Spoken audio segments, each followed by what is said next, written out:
우리는 많은 약점을 가지고 살아가지요. 약점 없는 사람은 없습니다. 저마다 나름대로의 약점을 가지고 살아가는데 우리 모두의 공통된 약점도 있어요. 그런 약점 중 하나가 자기 자신을 잘 모른다라고 하는 것입니다.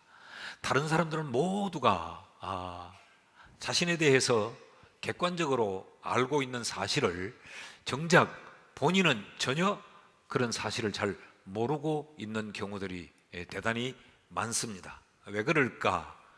내게는 내가 나를 볼 수 있는 눈이 없기 때문에 그렇습니다.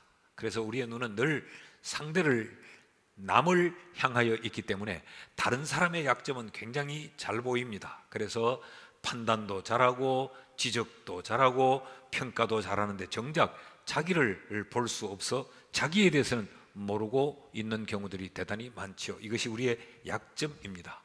그러나 내가 나를 볼 수 있는 수단이 있습니다. 그것이 바로 거울입니다. 거울 앞에 서면 내가 나를 볼 수 있지요. 그런데 거울 앞에서 나를 볼 때에도 우리가 한 가지 기억해야 될 것이 있는데 그것은 시각입니다. 내가 나를 바라보는 그 각도입니다. 어떤 각도에서 나를 비추고 보느냐에 따라서 내 모습이 전혀 달라지기 때문에 그렇습니다. 우리 그리스도인에게는 우리를 볼 수 있는 또 하나의 수단이 있는데 그것이 바로 하나님의 말씀입니다.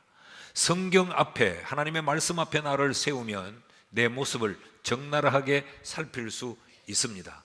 그런데 이것도 마찬가지로 그 하나님의 말씀을 어떤 시각으로 마주하느냐에 따라서 우리가 나를 정확하게 보지 못할 수도 있어요. 우리가 성경을 봐도 내 좋은 구절만 줄을 치고 내 입에 맞는 구절들만 받아들이고 동일한 말씀도 내 식대로 내 좋은 대로만 해석을 할 위험이 있는 거죠. 이게 말씀을 보는 각도, 시각입니다.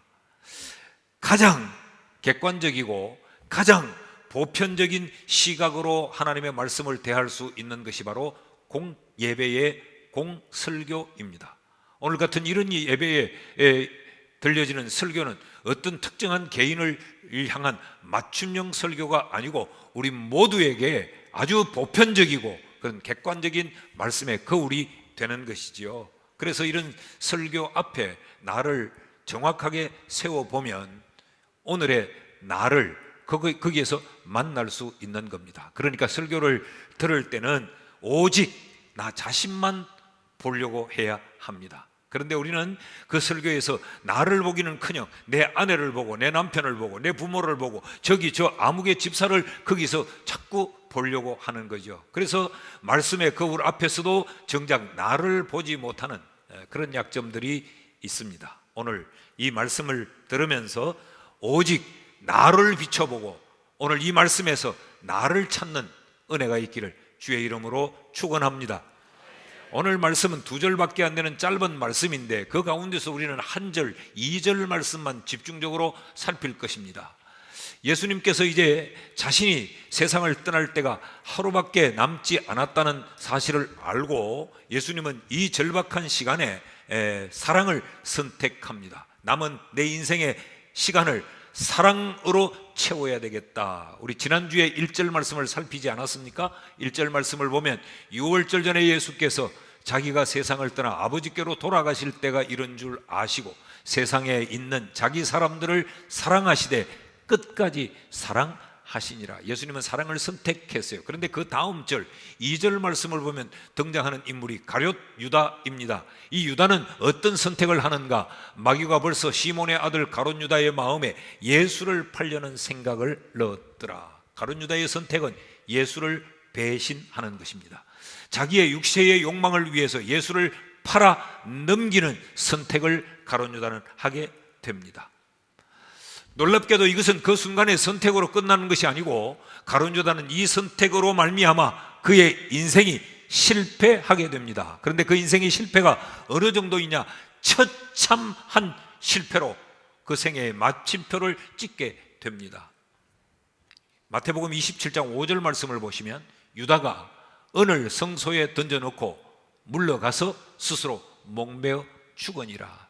성소를 향하여 던져버린 이 은전, 이것은 가룟 유다가 은 30냥에 예수를 팔아넘겼던 것입니다. 이것을 취하기 위해 예수를 배신했던, 그래서 자기의 육체의 욕심을 채우려고 했던 그 은전마저도 유다는 자기의 소유로 거머쥐지 못했어요. 그것도 던져버리고 그는 스스로 목을 메어 그의 생을 마감하게 됩니다. 선택이 이렇게 무서운 거죠. 이 가룟 유다의 마지막을 사도행전 1장 17절에서 18절은 또 이렇게도 기록을 했어요. 이 사람, 이 가룟 유다는 본래 우리 수 가운데 참여하여 제자의 가운데 한 사람으로 이 직무의 한 부분을 맡았던 자라. 이 사람이 불의의 삭수로 밭을 사고 후에 몸이 곤두박질하여 배가 터져 창자가 다 흘러나온지라. 그러니까 비참한 인생의 최후를 맞았다라는 것이죠.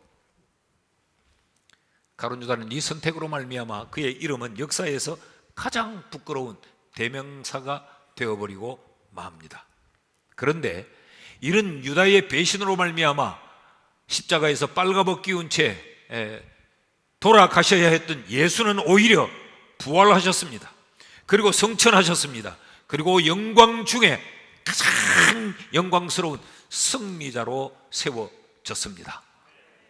자, 그럼 우리는 어떤 길을 가야 되는가? 지금 성경은 이 말씀의 거울을 우리에게 비춰주면서 너희는 어떤 길을 걷고 있느냐? 너희는 어떤 길을 걷고 싶으냐? 너는 지금 어떤 길에 있느냐? 너는 누구를 따라가고 있느냐? 예수의 길로 예수를 따라가고 있느냐? 아니면 가룟 유다의 길로 가룟 유다를 따라가고 있느냐? 너는 어디를 향해 가고 있느냐를 스스로 발견하고 찾으라고 지금 말씀을 하는 것이죠. 이 말씀을 대하면서 우리의 질문은 이것입니다. 왜 가룟 유다는 그랬을까라는 것입니다. 왜 그랬을까? 여러분, 그도 한때 예수에 의해 부름을 받고 예수의 제자로 세워질 때 그도 예수를 사랑했을 것이고, 그도 누구보다 예수님 마음에 들기를 원했을 것이고, 예수 잘 배우고 예수의 제자 가운데 신실한 제자가 되기로 그건 결심을 하지 않았을까요? 예수로부터 선택을 입던 그날 그는 얼마나 기뻤겠습니까? 내가 예수의 제자로 택함을 입었다, 내가 예수의 제자로 불려진다, 그 자부심이 얼마나 대단했겠습니까? 그런데 그런 그가 왜 지금 이 시각에 예수를 배신하고 이런 비참한 최후를 맞는 이런 선택의 길로 갔을까? 그는 예수의 사랑도 듬뿍 받은 자예요. 그래서 제자로 부름을 입었을 뿐만 아니라 그 제자 가운데 그는 특별한 직무를 맡은 자, 돈꾀를 맡은 자였습니다. 그러니까 재정부장을 맡았다는 거죠. 예수님의 그 12제자 가운데 가룟 유다가 총무 역할을 했다, 그런 이야기입니다. 그런 예수님으로부터 그런 은혜를 입었던 그가 어떻게 이럴 수가 있었을까? 이게 우리의 질문입니다. 근데 성경을 다시 주목해서 보면 성경은 한 가지 놀라운 사실을 우리에게 가르칩니다. 2절 말씀을 다시 보면 어떻게 시작하고 있는가 하면 마귀가라는 것입니다. 마귀가 시몬의 아들 가룟 유다의 마음에 예수를 팔려는 생각을 넣었더라. 오늘 이 짧은 한 절의 성경이 우리에게 무엇을 가르치려고 하는가 하면 마귀라고 하는 존재를 우리에게 기억하라고 하는 거예요. 그래서 그 첫 번째로 가르치는 것이 마귀입니다. 마귀를 경계해라. 마귀라는 존재를 인식해라. 이것을 성경이 우리에게 메시지로 던지고 있습니다. 2절 말씀을 다시 볼까요? 마귀가 벌써 시몬의 아들 가룟 유다의 마음에 예수를 팔려는 생각을 넣었더라. 여러분, 갑자기 긴장되지 않습니까? 마귀가 조정했구나. 마귀가 가룟 유다를 움직였구나. 마귀가 가룟 유다를 도구로 썼구나. 여러분, 그렇다고 하면 나도 마귀의 유혹의 대상이 될 수 있습니다. 나도 마귀의 도구가 될 수 있습니다. 마귀가 나도 공격할 수 있다는 거죠. 우리가 성경에서 보지 않았습니까? 예수님께서 공생애를 시작하실 때 예수님이 광야로 나가 40일 동안 금식하며 기도하셨습니다. 예수님이 누굽니까? 하나님의 아들이에요. 예수님이 지금 뭐 하고 있습니까? 금식하며 기도하고 있습니다. 그런데 그 현장에 마귀가 등장을 합니다. 그리고 그 마귀는 예수에게 덤빕니다. 금식하고 있는 예수에게 배고프지? 이 돌돌로 떡을 만들어 먹을 수 있지 않니? 예수님을 굉장히 위하고 있습니다. 이 공생애를 시작하는데 긴장되지? 얼마나 많은 힘들고 어려운 일들이 있을까? 하늘과 땅의 권세를 내가 네게 줄 수 있어. 편을 들고 위로를 하는 것처럼 예수님에게 접근해서 공격하고 있습니다. 이게 마귀입니다. 그런가 하면 이 마귀는요, 에덴 동산에서까지 활동했습니다. 하나님이 만든 에덴 동산에서 마귀는 하나님의 첫 번째 사람 아담과 하와에게 접근을 합니다. 너도 하나님처럼 될 수 있지 않니? 이게 마귀예요. 이런 마귀를 우리가 얼마나 인식하고 경계하면서 살고 있느냐. 여러분, 지난 한 주간 마귀라고 하는 이 존재를 인식이나 하셨는지요? 오히려 세상 사람들은 귀신을 두려워합니다. 그래서 굿도 하고 그래서 제사도 지내고 귀신 나타날까 봐 합니다. 근데 우리가 예수를 믿어버리면 우리는 예수가 마귀를 이겼다고 생각하니까 귀신이라고 하는 것, 마귀라고 하는 실체에 대해 우린 별로 경계감이 없어요. 그러니까 마귀 입장에서 보면 참 만만합니다. 마귀를 우리는 마귀로 인식하지 못하니까 마귀가 연인이 되고 마귀가 친구가 되고 마귀가 나의 가까운 가장 내 최애가 되어서 정신없이 나를 공략해 들어오는 거죠. 자, 마귀를 경계하려면 마귀는 어떤 존재인가를 우리가 알아야 되죠. 마귀는, 따라하십시다. 마귀는 실제적 존재이다. 마귀는 실존적 존재예요. 실제하고 있어요. 마귀가 실제한다는 말은 마귀가 활동한다는 이야기입니다. 마귀는 지금 이 시간에도 활동하고 있어요.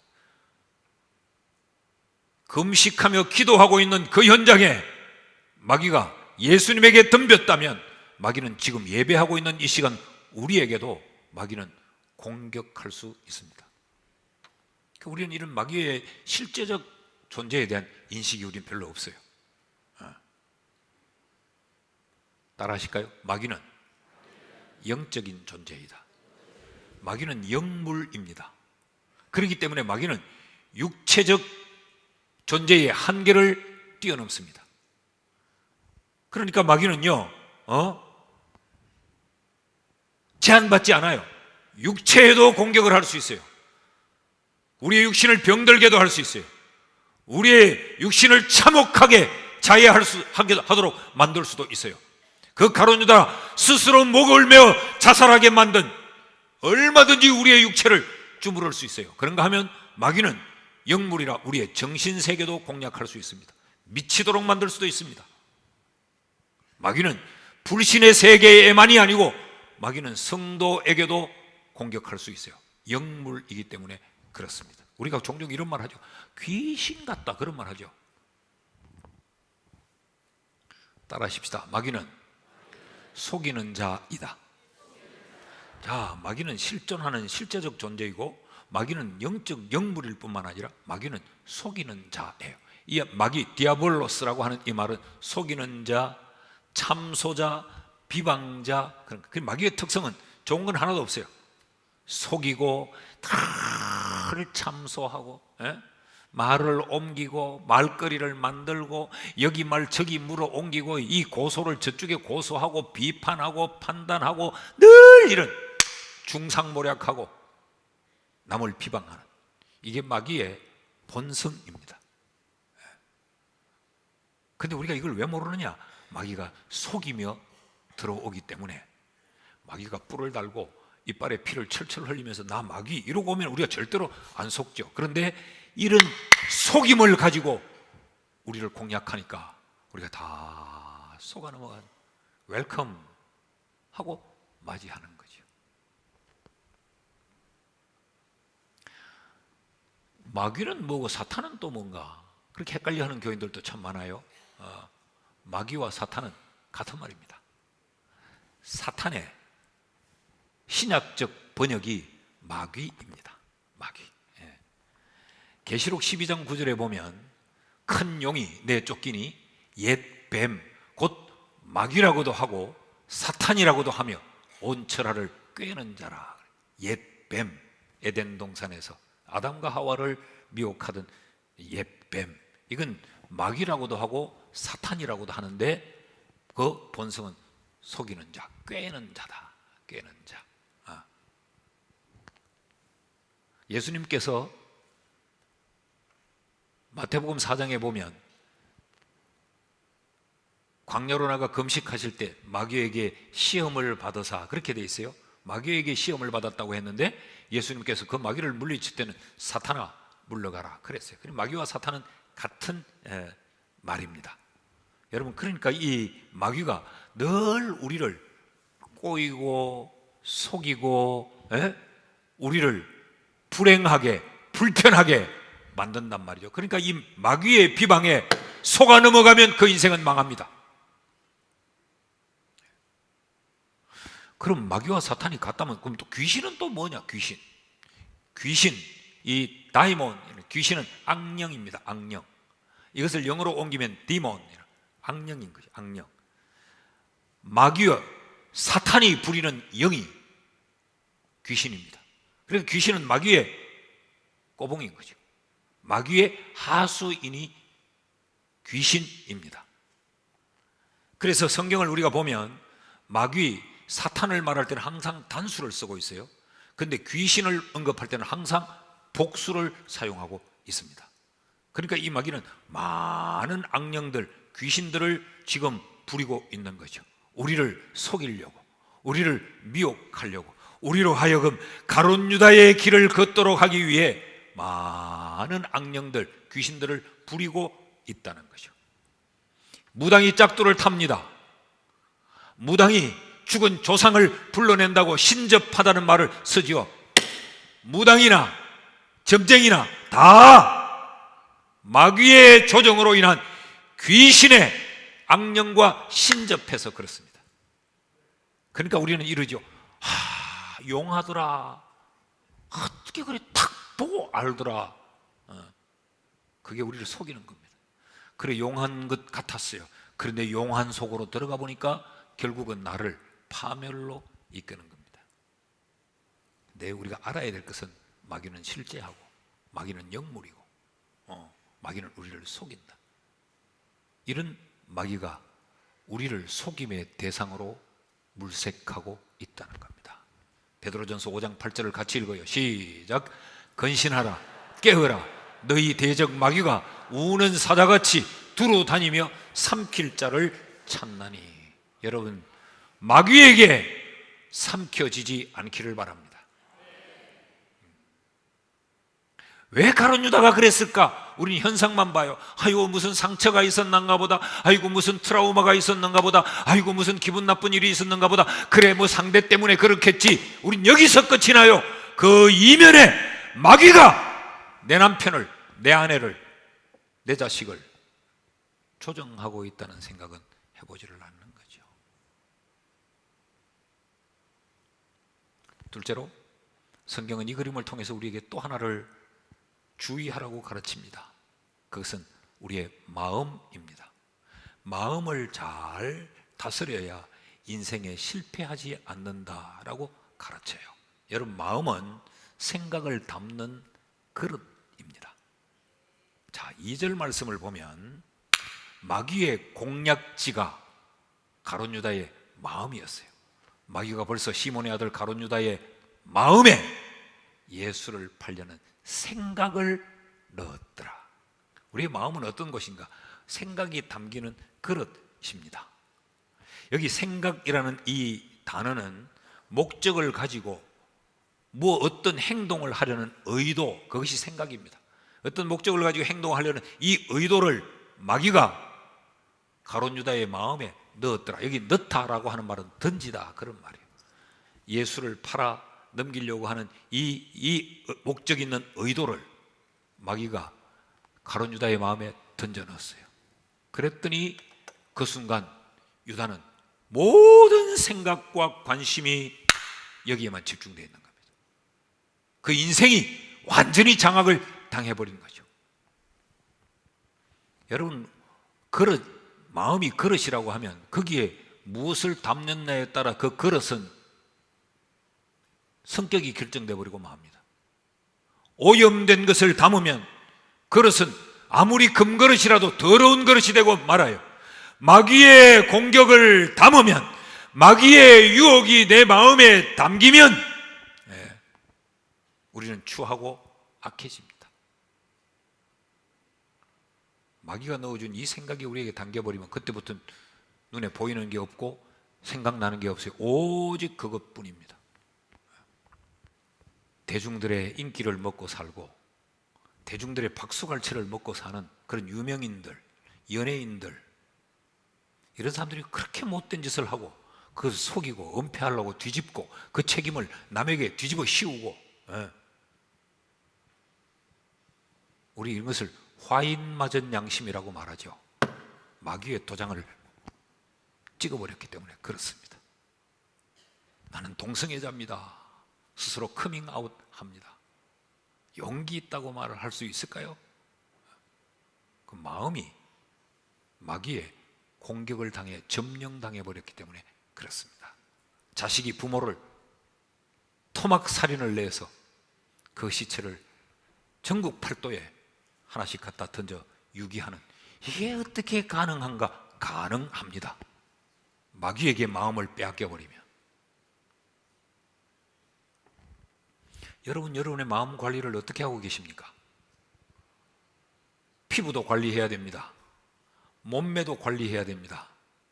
아무리 좋은 피부에 아무리 좋은 몸매를 가지고 있어도 그 마음 관리를 실패하면 그 인생은 실패합니다. 추합니다. 더럽습니다. 팽팽한 피부를 가지고 멋진 몸매를 가지고 추하고 더럽고 악한 인생으로 살게 됩니다.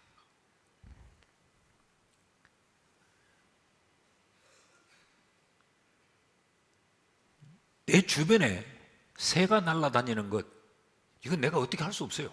이 새가 이리 날아갔다가 저리 날아갔다 빙빙 도는 건 내가 어떻게 할 수가 없어요. 그런데 그 새가 내 머리 위에 둥지를 틀지 못하게는 내가 해야 됩니다. 마귀가 내 주변에서 온갖 달콤한 것들을 미끼를 던지면서 나를 미혹을 하고 짹짹거리고 내 눈을 빼앗고 마음을 뺏으려고 난리를 쳐도 그건 내가 어떻게 할 수 없어요. 근데 내 마음은 내가 지켜야 합니다. 잠언 4장 23절을 우리 같이 한번 읽어봅시다. 다 같이 시작.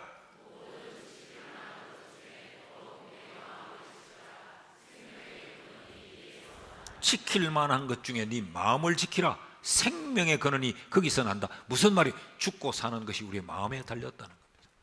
내 인생의 성공과 실패가 내 마음에 담겼어요. 마음에 무엇을 담느냐에. 자, 아까 가룟 유다가 어떻게 그럴 수 있었는가? 그 마귀가 그렇게 했다고 하지요. 2절 말씀을 다시 한번 보면요, 마귀가 벌써 시몬의 아들 가룟 유다의 마음에 예수 팔려는 생각을 넣었더라. 그러니까 가룟 유다가 그렇게 행동한 것은 이미 그의 마음이 마귀에게 점령을 당해서 그렇다는 거예요. 벌써 이 말씀을 읽어보면 벌써 그랬다고? 그게 언젠가? 다시 한번 이렇게 돌아보면 우리가 요한복음 12장에서 마리아가 예수님의 발에 향유를 갖다 부을 때 취했던 가룟 유다의 행위를 떠올릴 수 있어요. 요한복음 12장 4절과 5절을 보면 제자 중 하나로 예수를 잡아줄 가룟 유다가 말하되 이 향유를 어찌하여 300데나리온에 팔아 가난한 자들에게 주지 아니하였느냐 하니. 여러분, 우리가 모시고 있는 선생에게 마리아가 와서 그 향유를 발에 깨 부어주면 예수의 제자인 우리는 어때요? 고맙지. 아유 고마워요, 우리 선생님한테 그렇게 잘해줘서. 이게 당연하지 않습니까? 그런데 가룟 유다는 그게 못마땅해 보이는 겁니다. 그럼 우리는 또 이런 생각을 가질 수 있어요. 야, 가룟 유다 생각이 빤듯하네. 굉장히 합리적이네. 맞아, 거기 갖다 향유를 깨 부으면 그거 낭비지. 그걸 팔아서 가난한 사람들이 나눠주는 게 훨씬 더 유익하고 생산적이지 않냐? 가성비를 따져봐라 뭐 이러면서 가룟 유다가 굉장히 똑똑하다고 볼 거예요. 그런데 성경은 오늘 뭐라고 말을 하느냐? 이게 마귀의 속임이라는 거예요. 이미 가룟 유다의 마음에 마귀가 그런 생각을 넣었더니 모든 게 삐딱하게 보이는 겁니다. 모든 게 불편하게 보이는 겁니다. 모든 게 못마땅하게 보이는 겁니다. 예수를 지금 팔아넘겨야 할 이것만 생각하고 그 예수에게 잘하는 것조차도 이게 마음에 들지 않는 거예요. 마음이 이렇게 중요합니다. 마음이. 여기 마음을 지킨다, 지킨다라고 하는 이 말은 나차르라고 하는 말인데 보호하다, 망보다, 경비를 쓰다, 그런 이야기예요. 그리고 여러분, 우리는 거울 앞에서 늘 아이고 볼때기가 쳐졌네, 한번 나도 땡기러 갈까, 아이고 이마에 주름이 많고 자글자글하네, 늘 팩만 붙이지 말고 내 마음을 망보십시오. 지금 마귀가 울타리를 허물고 있는지 아닌지, 지금 나를 공격해 오고 있는지 아닌지, 내 마음의 지금 상태가 어떤지, 내 마음에 잡초가 가득 피어 올랐는지 안 올랐는지 내 마음을 망봐야 돼요. 화단의 잡초도 봐야 되지만 내 심령의 잡초도 봐야 되는 거죠. 그래서 내 심령에 경비를 딱 세워둬야 됩니다. 그래, 네가 마귀가 돌아다니는 건 어쩔 수 없다, 우는 사자처럼 다니는 건 어쩔 수 없는데 내 마음은 안 돼. 내 마음에는 못 들어와. 여러분, 마음 관리 잘 하시는 성도가 되기를 주의 이름으로 축복합니다. 늘 여러분의 마음을 망보십시오. 늘 남편의 마음만 망보려고 하지 말고 네 마음을 망보라고. 어떻게 지키나? 신명기 15장 9절 말씀을 보면요, 삼가 너는 마음에 악한 생각을 품지 말라. 여러분, 우리 악한 생각을 내가 품으면 안 돼요. 악한 생각은 늘 내쳐버려야 됩니다. 악한 생각. 그런가 하면 로마서 12장 3절은 또 이렇게도 가르쳐요. 내게 주신 은혜로 말미암아 너희 각 사람에게 말하노니 마땅히 생각할 그 이상의 생각을 품지 말고 오직 하나님께서 각 사람에게 나누어 주신 믿음의 분량대로만 지혜롭게 생각해라. 과욕을 부리지 말라는 겁니다. 하나님이 내게 주신 그 은사대로 그 분량대로만 해라. 네가 오버하지 마라. 그런 이야기입니다. 그러면 마귀가 요거는 쉽게 넘어오겠다, 우리의 마음을 건드리는. 빌립보서 4장 6절에서 7절은 이렇게 말해요. 아무것도 염려하지 말고, 이 말은 지금 복잡하다는 거죠. 다만 모든 일에 기도와 간구로 너희 구할 것을 감사함으로 하나님께 아뢰라. 그리하면 모든 지각에 뛰어난 하나님의 평강이 그리스도 예수 안에서 너희 마음과 생각을 지키시리라. 누가 지켜요? 하나님이. 그래서 어떻게 하라고요? 기도하면 하나님이 우리의 마음을, 우리의 생각을 경비서 주신다는 거죠. 여러분, 가정도 내가 내 마음을 잘 다스릴 때 가정이 건강해집니다. 내 신앙도 방언하고 뭐 찬양할 때 손들고 뭐 고개를 흔들고, 이것보다 신앙도 내 마음을 잘 다스려야 신앙이 신앙다워집니다. 상대방을 원망하지 말아요. 저 인간 때문에, 저것 때문에 내가 불편하다가 아니라 내 마음을 기도하면서 잘 다스리면 평안이 내 마음을 지배하게 됩니다. 오늘 이 말씀이 우리에게 깊은 깨달음이 있어져서 우리를 살피고 우리의 마음을 다시 진정시키며 잘 지키는 이런 은혜의 말씀이 될 수 있기를 주의 이름으로 축복합니다. 셋째로, 성경은 우리에게 이 가룟 유다를 보여주면서 우리에게 또 하나 환경이 대단히 중요하다는 사실을 우리에게 가르칩니다. 2절 말씀을 다시 보시죠. 마귀가 벌써 시몬의 아들 가룟 유다의 마음에 예수를 팔려는 생각을 넣었더라. 여기 특이한 점이 하나 있는데, 유다를 소개하면서 시몬의 아들 유다, 가룟 유다라고 소개하고 있어요. 많은 분들이 가룟 유다가 이름인 줄 아는데, 가룟은 유다의 출신지 고향입니다. 그리옷, 가룟 사람 유다. 그러면 유다가 하도 많으니까. 지금 성경은 이 유다를 언급하면서 아주 의도적으로 두 가지를 드러내려고 하는 거지요. 하나는 시몬의 아들 혈통을 드러내려고 하는 것이고, 하나는 이 가룟 출신이라는 이 출신지를 드러내려고 하는 의도가 여기 있는 겁니다. 여러분, 우리가 성경을 이렇게 보면 성경에 등장하는 인물들은 성씨가 없어요. 그렇죠? 그냥 모세면 모세요, 바울이면 바울이요, 엘리야면 엘리야요. 그건 뭐 김바울, 뭐 이엘리사 이런 게 없어요. 원래 이 유다 백성들은 성씨가 없었어요. 왜 그러냐? 이유는 아주 간단합니다. 우리는 하나님의 자녀다 라고 하는 것 때문에 별로 뭐 성을 나누고 이럴 이유가 없었어요. 그러다가 이제 점점 사람이 많아지게 되니까 이 사람 구별이 굉장히 어려워졌어요. 유다도 이 유다 저 유다, 유다가 많아지니까 이걸 구별하기 위해 앞에 붙인 것이 이 두 가지입니다. 하나는 출신지를 언급하는 거죠. 저 다냐월의 아무개, 저 성서의 아무개, 이렇게 구별하는 거죠. 그러면서 또 하나 그 혈통을 언급합니다. 아버지나 할아버지나 그 조상을 아무개 아들아이가, 아무개 딸이다, 이렇게 하는 거예요. 지금은 이스라엘 백성들이 성씨를 다 가지고 있어요. 이들이 흩어진 유대인, 디아스포라로 살면서 그들이 있는 그곳에서 나라의 규례를 따라 호적을 해야 되기 때문에 이제 성씨들을 다 만들었지만 과거에는 그렇게 없었던 겁니다. 자, 그런데 왜 이들은 지금 부모를 언급하면서 자식을 소개하냐면, 이 유대인들에겐 부모로부터 인격과 성품과 심지어 신앙까지 영향을 받는다고 하는 사실을 확신했기 때문에 그래요. 그래서 이런 이야기죠. 아무개 아들 아니가 그럴 때, 오 그래? 긍정적으로 쓸 수도 있죠. 아무개 아들이다, 아이고 그래? 이런 의미가 여기 담겨져 있는 겁니다. 자, 그렇다면 이 말씀을 다시 한번 보시죠. 시몬의 아들이었다. 부모로부터 잘못 배웠다는 이야기입니다. 부모가 잘못 가르쳤다는 이야기입니다. 가룟 유다다.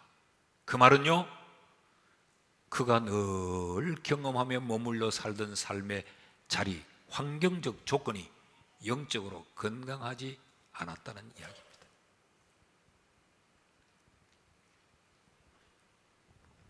여러분, 두렵지 않습니까? 제가 시몬의 아들 가룟 유다 한 번, 두 번 입에 오르내렸겠어요? 수없이 오르내렸어요. 그런데 이 말씀을 준비하면서 이 13장 2절 한 절밖에 안 되지만, 가룟 유다, 유다라는 인물을 깊이 묵상하기 위해 2절을 읽고 또 읽고 또 읽고 또 읽고, 이제는 외우기에도 넘쳐났는데 이 말씀을 계속 보다 보니까 갑자기 시몬의 아들이라는 글자가 벌떡 일어서는 거예요. 몸에 전율이 느껴지는 겁니다. 내 자식은 내게 어떤 영향을 받았을까? 나는 내 자녀들에게 어떤 영향을 줬을까? 지금도 그렇지만 시간이 더 흘러 내가 이 땅을 떠나고 났을 때도 그들은 늘 이승희 목사의 아들, 이승희 목사의 딸, 그렇게 평가될 텐데, 나는 지금 내 자녀에게 어떤 환경을 만들어주고 있는가? 가룟 유다. 이것이 또 벌떡 일어서서 저를 향해서 소리를 치는 것 같아요. 그 말은 네가 머물러 사는 삶의 자리가 어떤 곳이냐, 너는 어떤 자리에 머물고 있느냐, 너는 어떤 사람들과 지금 어울려 있는가, 네가 살아가는 삶의 환경이 어떠한가.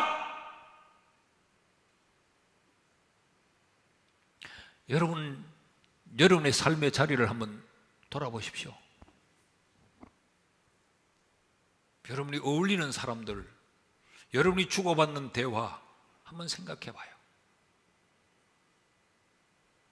환경이 대단히 중요합니다. 이것은 좋은 환경에 무슨 비싼 어디 수성구에 가서 좋은 아파트에 그런 이야기가 아니에요. 얼마만큼 영적인 환경에, 얼마만큼 이 신앙적이고 긍정적인 그런 환경에 우리가 머물고 있는가. 여러분, 나는 어떤 환경에 머물고 있는지요? 내가 어울리는 사람들은 어떤 사람들인지요? 여러분, 우리는 우리의 자녀들에게 어떤 모습을 보이고 있는지요? 반드시 그런 건 아니지만 통계적으로 보면 목사님과 장로님들의 자녀들이 교회 생활을 잘 못하는 경우가 굉장히 많습니다. 왜 그럴까? 더 잘해야 되고 신앙생활을 더 잘해야 되는데 왜 그럴까? 답은 간단하죠. 부모가 그런 환경을 만들어주지 못했기 때문에 그래요. 여러분, 목사가 집에 가서 늘 교회에서 일어났던 안 좋은 이야기들을 하고 늘 교회에 대해서 원망하고 불평하면 그걸 내 자녀들이 들으면 교회를 소중히 여기지 않겠죠. 내가 늘 가가지고 저는 어느 집사가 말이야, 어느 장로가 뭘 계속 그러면 걔들이 교회에서 집사 장로 보기를 우습게 볼 거 아니에요. 장로님들이 집에 가서 늘 목회자 욕하고 목회자에 대해서 이러쿵 저러쿵 말하면 그걸 듣고 자란 자녀들이 교회에서 그런 목회자들의 영적 지도를 받으며 목양을 받겠느냐고. 여러분, 성도는 어쩔 수 없이 교회를 통하여, 교역자를 통하여서 목양을 받고 살아야 합니다. 그런데 그 교역자에 대한 인식이 좋지 못하면 늘 목회자들에 대해서 비난하고 비판하는 그런 환경에서 자랐더라면 그 아이들이 교회 생활을 제대로 할 수 있을까요? 그 교역자의 목양을 받을 수 있을까요? 말씀을 맺습니다. 사랑하는 여러분, 가룟 유다의 길을 가시겠습니까? 아니면 예수의 길을 가시겠습니까? 여러분의 인생에 승리로, 영광으로, 축복으로 그렇게 마무리되기를 원합니까? 아니면 실패로, 비참함으로, 저주로 그렇게 마무리되기를 원하십니까?